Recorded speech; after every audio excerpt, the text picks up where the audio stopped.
97 personnes sur 100 vont se barrer, vont partir, vont fuir de votre boutique e-commerce, sauf si vous mettez en place un système que je vous explique dans cette vidéo-là. C'est très simple. Vous ramenez du trafic sur votre site. Vous avez du Meta Ads, Facebook Ads, Instagram Ads, TikTok Ads, Google Ads, Google SEO. Vous investissez beaucoup d'euros là-dedans, d'accord? Chaque visiteur vous coûte 40 centimes, 50 centimes, 1 euro. Vous avez un coût d'acquisition de clients qui est assez élevé et c'est important de le rentabiliser. Donc, revenons à notre système. Vous avez aujourd'hui du trafic qui arrive, Meta Ads, TikTok, etc. sur votre site e-commerce. E-commerce d'ailleurs, marque, brandé ou juste une boutique de dropshipping, peu importe. Et en moyenne, vous avez un taux de conversion de 3%. Sur le marché, on est quelque part entre 2% et 5% en moyenne, hors les boutiques de niche qui ont de temps en temps des taux de conversion de 10% et 12%. Mais voilà, en moyenne, on est à 3% de taux de conversion. Si vous êtes à 3% de taux de conversion, ça veut dire que 97% de personnes qui passent sur votre site vont jamais acheter. Ils vont voir votre site, ils ont vu déjà votre pub, ils vont voir votre produit, ils checkent, ils n'achètent pas.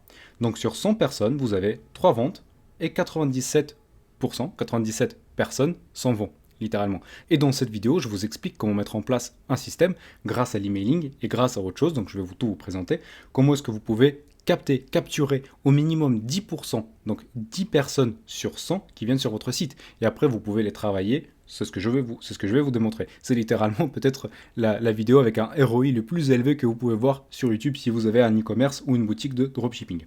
Donc, c'est parti. Regardez-moi ce diagramme et dites-moi, si vous êtes un e-commerce, quelle liste de clients, de prospects vous préférez avoir? Voyez-le comme une liste emailing ou de numéro de téléphone, etc. Vous avez une liste A et vous avez une liste B. D'accord? Dans la liste A, vous avez 3 personnes. Dans la liste B, vous avez 12 personnes. Quelle liste préférez-vous avoir? Vous me dites peut-être la liste B. Mais moi, je dis que je souhaite avoir et la liste A et la liste B. Et je vais vous expliquer la différence entre les deux. C'est simple. La différence, la liste A, c'est les acheteurs, c'est les gens qui ont déjà acheté chez vous. La liste B, c'est des prospects. Donc des gens que vous avez pu capturer, vous avez capturé leurs emails, vous avez capturé leur numéro de téléphone, mais pour l'instant, ces gens-là n'ont pas encore acheté chez vous. Donc vous allez les travailler par la suite. Regardons le funnel que j'ai dessiné pour vous. Donc là, j'ai mis beaucoup d'efforts pour dessiner toutes ces flèches-là. Donc 100 personnes viennent sur votre site. Vous avez un taux de conversion de 3%. 3 personnes achètent. Si vous avez 1% de taux de conversion, une personne achète. Rien de compliqué là-dessus. En mettant en place un système simple de capture d'email, de nom, prénom, de numéro de téléphone, de peu importe ce dont vous avez besoin pour votre business, pour votre e-commerce, dépend de la niche, si votre système capture 3% d'emails des prospects, vous avez 3 personnes en plus dans la liste B, dans la liste des prospects, d'accord? Si vous avez 12% de capture, vous capturez 12 personnes de plus. Et par exemple, sur les clients avec qui je travaille, en moyenne, on arrive facilement à dépasser les 10% en mettant en place des bons systèmes, justement. Donc, je vous ai mis un petit chart ici. Ça, c'est un chart de mon client sur lequel on vient de finaliser. En fait, on a fini plein d'AB tests, plein de choses. Donc, vous pouvez le voir, sur un lancement en février, on était donc à 5% de taux de capture avec notre outil, notre système. J'allais lâcher le mot, mais pour l'instant, je ne vais pas vous lâcher. Voilà, on était à 5%, on a réussi à le boost. Aujourd'hui, on est à 15% de taux de capture, ce qui est énorme. 15%, c'est crème de la crème, comme on dit. Donc ici, on est vraiment très bon, très performant. Et donc le système dont je vous parle, je pense que vous le savez déjà, c'est une pop-up. Mais pas juste une pop-up. Et ça, on y viendra après. Mais le premier module, la première chaîne dans ce système, c'est une pop-up. D'accord? Il y a des marques qui préfèrent la mettre en place, il y a des marques qui ne veulent pas la mettre en place. Il y a des marques qui pensent que ça va gêner en quelque sorte l'acheteur, le prospect qui passe sur le site. Ça, on y viendra. Ça, je veux faire un gros point là-dessus et on y viendra juste un petit peu plus tard. Mais par exemple, voilà, ça c'est des pop-up. Qu'est-ce qu'une pop-up? Je pense que vous la connaissez très bien. Vous vous promenez sur des sites, sur des différents sites, etc. Et vous voyez, vous voyez d'autres pop-up, peut-être en tant que consommateur ou en tant que vous faites une étude de marché. Donc vous voyez plusieurs pop-up, d'accord? Première pop-up, quelque chose de très classique. Ici sur ce site, on nous propose 10% de réduction. Sur celui-ci, par exemple, on nous propose de jouer à la roue d'hasard, où on peut gagner 15%, 20% de réduction, ou on peut gagner une livraison gratuite ou quelque chose comme ça, d'accord? Et on nous dit, mettez votre email, mettez votre numéro de téléphone pour une possibilité de gagner quelque chose. D'ailleurs, ce type de pop-up fonctionne très bien, parce qu'il y a un enjeu, il y a un petit peu d'hasard, il y a une curiosité, ça provoque quelque chose, d'accord? Une autre type de pop-up aussi, que j'aime beaucoup, qui fonctionne pas mal en ce moment, c'est des pop-up avec des questions. Et c'est pas juste des questions qu'on va oublier. Certaines vont penser, ah c'est juste, ils sont là et ils veulent me saouler un petit peu, ils me posent toutes ces questions. Mais pas du tout, ça va servir derrière dans le système de data analyse, etc., etc. Donc ici par exemple, cette marque qui s'appelle Obvi, ils vous mettent une énorme pop-up sur toute la page. On va y aller voir, je l'ai gardé exprès pour vous la montrer. Ils vous disent, voici votre 20% de réduction. D'accord? Voici votre 20% de réduction. Pourquoi est-ce que vous êtes là? Quel est votre objectif en fait? Quel est votre objectif? Est-ce que c'est perdre du poids, booster de l'énergie, détox, etc., etc. Donc on va y aller direct ensemble. Voilà leur site, donc myobvi.com pour ceux qui veulent y aller et regarder un petit peu. Donc voilà, pourquoi est-ce que vous êtes là? Et après ces data-là, ils vont les récupérer dans leur outil et ils vont nous proposer des mails personnalisés. C'est comme ça qu'ils arrivent à faire des trucs super personnalisés. Ils savent ce que vous cherchez, en fait. Ils savent exactement ce que vous cherchez. Et comme ça, ils arrivent à proposer derrière des offres qui sont super custom, qui sont super personnalisées. Par exemple, je vais cliquer que moi, je vais booster mon énergie, s'il me manquait un petit peu. Voilà. Donc là, ils ont cette data sur moi. Ils savent que je suis intéressé par le boost de l'énergie. Donc, ils vont me proposer uniquement ces produits-là. Et là, ils me disent, voilà, vous avez vos 20%, mettez votre email et obtenez tout simplement vos 20%. Ok? Donc, on va revenir à notre schéma.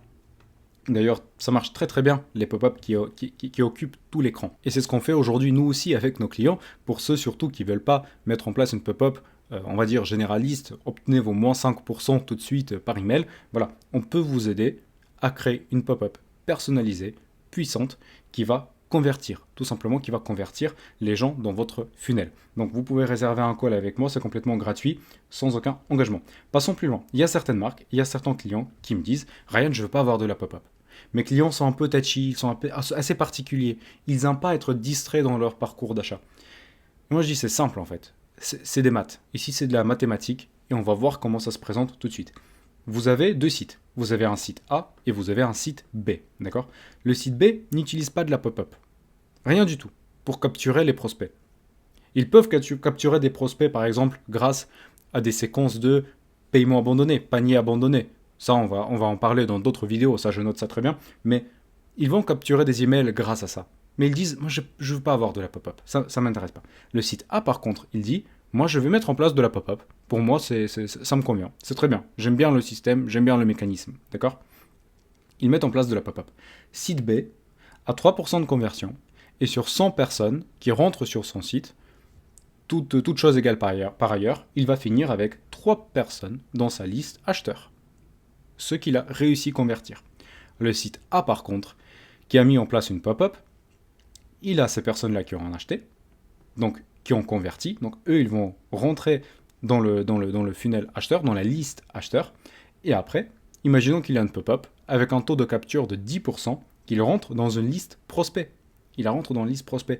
Donc 10%, 10 personnes sur 100 vont rentrer dans cette liste prospect. Okay, et par la suite, qu'est-ce qui se passe après? Parce que l'objectif, c'est pas juste d'attraper un email et être content qu'on a attrapé un email. L'objectif derrière, c'est de lancer des séquences personnalisées, par exemple, comme vous avez pu voir pour la marque Obvi, obvi.com. Ils vont me target, ils vont me cibler pour me proposer des boosts d'énergie. Ok, c'est exactement ce qu'on fait nous aussi. Donc, on va cibler ces personnes-là qui nous ont donné leur email, leur numéro de téléphone, leur prénom, etc. On va faire des séquences emailing. Et dans ce cas-là, pour la pop-up, on va faire une séquence qu'on appelle la séquence de bienvenue. C'est une séquence super connue, que je vais expliquer un petit peu plus tard, les bonnes stratégies pour la séquence de bienvenue. Mais voilà, donc on va les onboarder dans la séquence de bienvenue. Et également, on va pouvoir leur faire des campagnes. Donc des personnes qui sont rentrées dans cette liste de prospects, on va pouvoir les travailler avec un objectif de leur vendre derrière. D'accord? Et ça, le site A, ici dans notre exemple, il va pouvoir le faire. Par contre, le site B, il ne va pas pouvoir le faire parce qu'il n'a pas cette liste. Et il a perdu littéralement de l'argent gratuit, j'appelle ça. Pas forcément de l'argent gratuit parce qu'il travaille pour ça, mais il a payé pour le trafic, le site B. Il a payé de la publicité méta, du TikTok, du Google ou SEO. Il a travaillé pour son SEO. Il y a des personnes qui sont venues sur son site, ils ont vu ses produits, ses offres, ça ne les intéresse pas et ils se sont barrés. Ils sont littéralement barrés. Il peut pas les retarget derrière, sauf les pubs. D'accord? Sauf les pubs, il peut pas, il n'a pas leurs données. Il n'est pas propriétaire de sa base de données, d'accord? Des prospects. Voilà, donc le site A gagne. dans une compétition ici entre le site A et le site B, le site A gagne parce qu'il a un système qui travaille derrière pour capturer les prospects. J'espère que ça c'est clair. N'hésitez pas d'ailleurs, si vous avez des questions, quoi que ce soit, mettez en commentaire, on va expliquer tout ça. Derrière, on passe sur les 5 étapes pour créer ce système de conversion dont je vous parle. Si aujourd'hui vous n'avez rien en place, et là je dis c'est vraiment les 5 étapes tout de suite applicables que vous pouvez mettre là. Littéralement vous finissez cette vidéo, vous avez 15 minutes, vous les mettez en place là tout de suite, ça tourne. Et vous allez déjà commencer à voir des premiers résultats. Créez votre première pop-up, même si c'est 10%. Si vous n'avez pas le temps de chercher l'offre, faire le design, etc., créez la pop-up avec moins de 10%. D'ailleurs, si vous n'avez pas du tout le temps, prenez un call avec moi, mon équipe et moi-même, on vous aidera à créer une pop-up qui convertit. Mettez en place une pop-up à moins 10% et créez un premier A/B test. D'accord ? Ça, c'est super important parce que c'est la data qui va parler. C'est l'analyse de la data qui va dire quelle offre fonctionne et quelle offre ne fonctionne pas. Donc, vous créez une pop-up à moins de 10% et vous créez un premier A/B test. Par exemple, le premier qui me vient en tête comme ça, pourquoi ne pas tester moins 5%? Ça vous économise de la marge. Et après, vous allez pouvoir comparer. Ou est-ce que, quel performe le mieux? Où est-ce que vous avez plus de la marge? Où est-ce que vous avez un AOV, Average Order Value, plus important? Okay, c'est tout ça. Après, vous allez pouvoir offrir quelque chose. Vous allez pouvoir faire une roue, par exemple, comme une roue d'hasard. Vous allez pouvoir proposer moins 20%. Vous allez jouer avec le design. Vous allez jouer avec les champs que vous collectez. Par exemple, juste un email va collecter plus de données qu'un prénom et un email. Mais par contre, si vous avez le prénom de la personne, vous avez la possibilité de faire derrière des emails beaucoup plus personnalisés. Donc il y a plusieurs choses à prendre en compte. Ok ? Troisième, quelle offre pour les personnes dans cette liste? Ce qu'il faut savoir, c'est que quand vous embordez quelqu'un avec une pop-up, c'est que cette personne est déjà intéressée par votre niche, par votre produit. Mais peut-être, et c'est pour ça qu'il n'a pas acheté tout de suite, l'offre n'était peut-être pas super intéressante. Et donc, l'objectif le plus important et le principal, ça va être de varier les offres. Je vais vous montrer ça plus tard, mais déjà réfléchissez juste quelle offre vous pouvez proposer à la personne dans cette pop-up là. Okay ? Qu'est-ce que vous pouvez proposer tout simplement à la personne? Derrière, quand vous avez la pop-up en place qui convertit, il vous faut une séquence de bienvenue. Donc fameuse séquence de bienvenue. Là, je vous explique littéralement tout le système qu'il faut mettre en place. Vous avez les séquences de bienvenue et on y viendra plus tard. Donc j'ai une flèche que je dessinais exprès pour vous montrer que on va y venir. Et par la suite, j'ai mis optimisation constante avant d'atteindre 10% de submit rate. Submit rate, c'est le taux de capture de vos prospects. Okay ? Pourquoi j'ai mis 10%? Parce que 10%, ça a en quelque sorte un Graal à dépasser. Entre 10% et 15% de conversion, on dit que c'est des pop-up qui performent super bien. C'est des leaders sur le marché.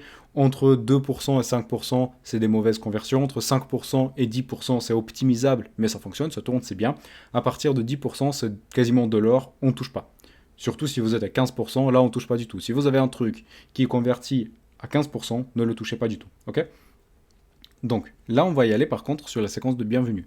Parce que ce qui se passe, c'est que vous avez capturé, grâce à la pop-up, l'email de la personne. Okay ? Donc vous avez son email, mais maintenant il faut en faire quelque chose. Vous ne pouvez pas juste dire bonjour ou acheter ci et acheter ça.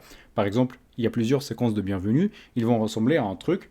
Imaginez qu'il y a un vendeur qui vous approche dans le magasin. Vous rentrez dans un magasin, je sais pas, Madeleine, de Madeleine. J'aime bien des Madeleines. Vous rentrez dans un magasin de Madeleine. Le vendeur il dit, vous voulez acheter ces Madeleines? Vous lui dites, non. Et là, un jour après, il vous croise dans la rue avec un sac de madeleine et vous dit tu veux un peu ces madeleines? Et vous lui dites non. Un jour plus tard, il revient et dit des madeleines à moins 10%, vous en voulez ces madeleines? Vous lui dites non, j'ai pas envie de tes madeleines. J'aime bien des madeleines, mais maintenant limite j'en veux plus quoi. Voilà à quoi ressemble la majorité des séquences de bienvenue. Voici mon produit, est-ce que tu le veux? Non. Est-ce que tu le veux? Non. Dans un jour, est-ce que tu le veux? Toujours pas.